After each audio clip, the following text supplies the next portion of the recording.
مشکات المصابیح کتاب پاکیزگی کا بیان، باب پاکیزگی کا بیان، حدیث نمبر 281۔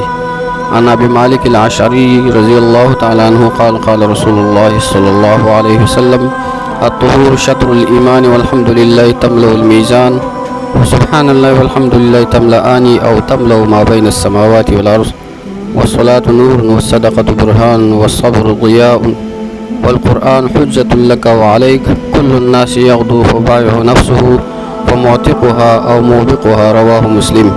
وفي رواية لا إله إلا الله والله أكبر تملأان ما بين السماء والأرض۔ لم أجد هذه الرواية في الصحيحين ولا في كتاب الحميدي ولا في الجامع، ولكن ذكرها الدارمي بدل سبحان الله والحمد لله۔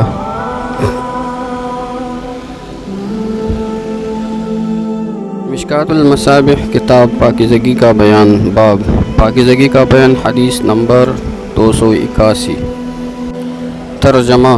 ابو مالک اشعری رضی اللہ تعالیٰ عنہ بیان کرتے ہیں، رسول اللہ صلی اللہ علیہ وسلم نے فرمایا، پاکیزگی نصف ایمان ہے۔ الحمدللہ میزان کو بھر دیتا ہے، سبحان اللہ اور الحمدللہ دونوں یا ان میں سے ہر کلمہ زمین و آسمان کے مابین کو بھر دیتا ہے۔ نماز نور ہے، صدقہ برہان ہے، صبر ضیاء ہے، اور قرآن تیرے حق میں یا تیرے خلاف دلیل ہوگا۔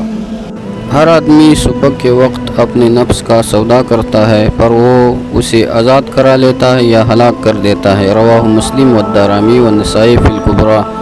اور ایک دوسری روایت میں ہے، لا الہ الا اللہ واللہ اکبر زمین و آسمان کے مابین ہر چیز کو بھر دیتے ہیں۔ میں نے یہ روایت صحیحین میں پائی، نہ حمیدی کی کتاب میں اور نہ الجامع میں، لیکن دارمی نے اسے سبحان اللہ والحمدللہ کے بدلے ذکر کیا ہے۔